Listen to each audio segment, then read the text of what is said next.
adjustment plan? I think the first half of the season has been not what people expected, including ourselves. What is going on? Andre comes up with a double. Frog Elements, they just high-fived into death here. I don't think anyone before this split started would have put Elements as a mid-tier team in the LCS.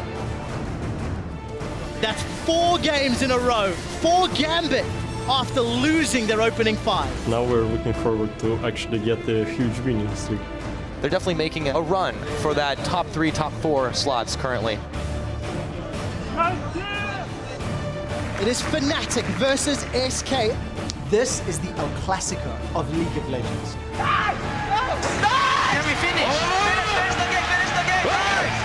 이대로 유지한다면 얼마든지 좋은 성적 낼 수 있을 것 같다고 생각합니다.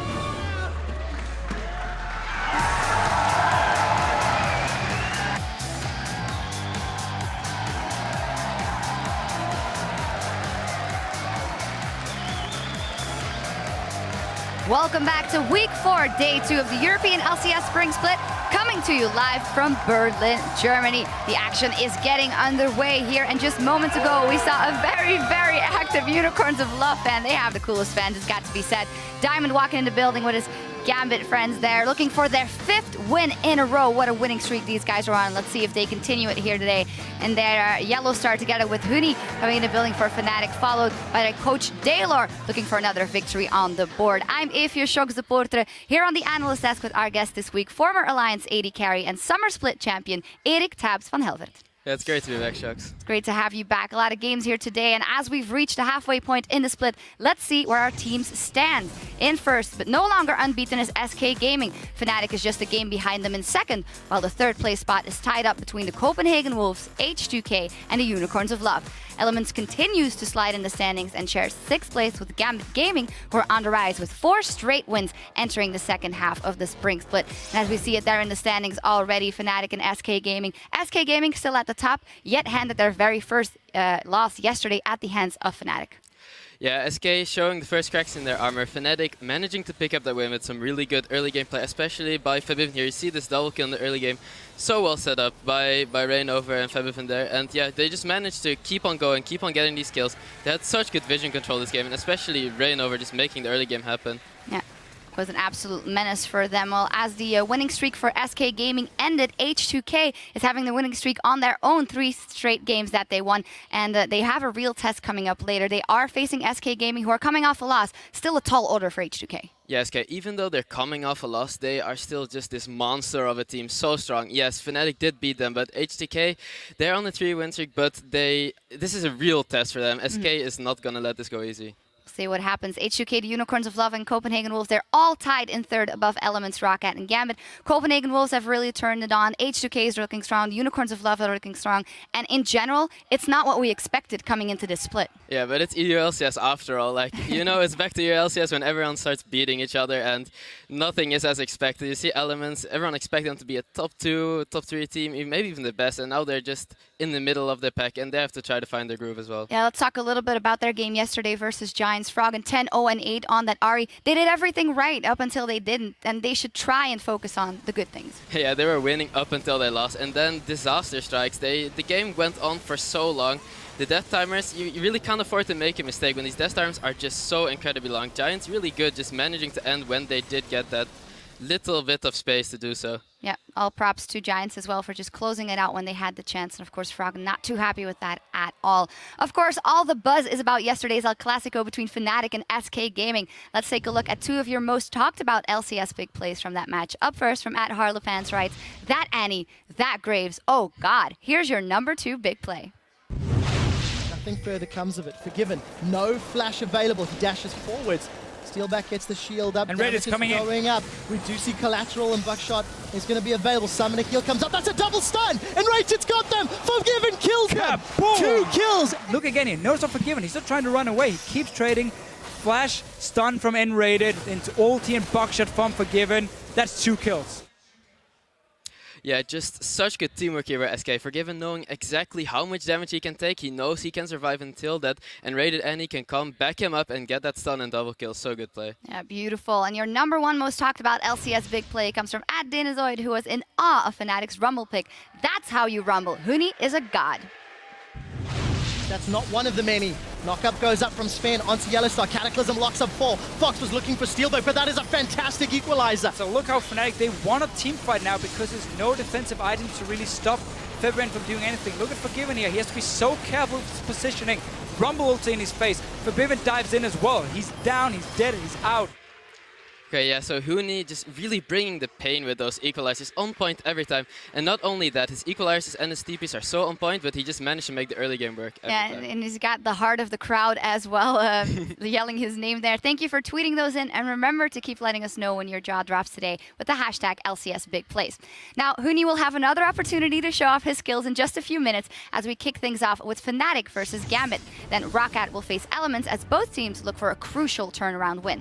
And we'll end the week as SK Gaming, having tasted defeat yesterday, takes on H2K. What are you looking forward to, Eric? Yeah, first of all, I'm really looking forward to the Rocket versus Elements game. Both teams are in a big slump, and one of these teams are going to walk away with the victory here, breaking their curse, so to speak, and I'm really interested to see who that is. And second of all, I want to bring some attention to the SK versus H2K game. SK do showing that they have a weakness, they can lose, they're not immortal.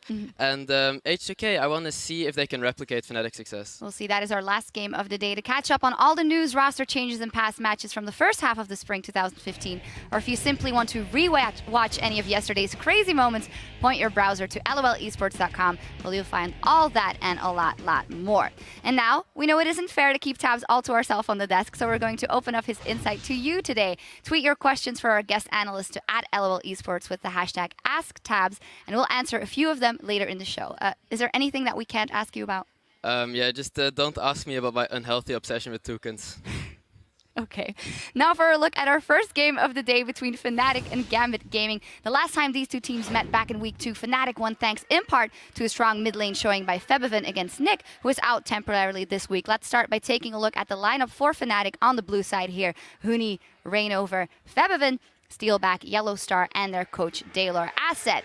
They broke SK's winning streak and defended their own record at Fnatic. That is, Reignover, an absolute monster. We were talking about it beforehand. You said he has to get his hands on that Rengar and shut that bottom. He didn't shut that bottom. He didn't get his hands on Rengar, but his Rek'Sai was incredibly impressive. Yeah, he's just showing again that he can play all of these champions and play them in the same effective way. He didn't even need to shut down this 2v2. He knew exactly how to win the game from the mid lane, getting that Zed comfort pick and just controlling the game from there. Also very impressive to me that even though they lost a 2 versus 2 matchup and basically Forgiven was still in the game and could make plays, they played around it and finished the game out. Yeah, definitely. The 2v2 didn't go as Fnatic wanted it to. Forgiven did up getting pretty strong. They ended up dying a little bit, but nothing out of control. It didn't spiral like that. Like Forgiven still couldn't carry that game. And yeah, they just played it out slowly, calmly, and let their team carry them. A big factor in that was, of course, Forgiven as well. He got his hands on his favorite champion, Zed, and then 2 kills, and then it's pretty much game over. Yeah, Zed so often banned against Fnatic because Forgiven is just so confident, so good on this champion. Getting that double kill in the start just really set him up for such a great game. It was also interesting to me that Fnatic this time around not playing with exclusively hard engage, even Bora going for that Thresh, as opposed to Annie or Leona that was banned out, showing diversity in their play.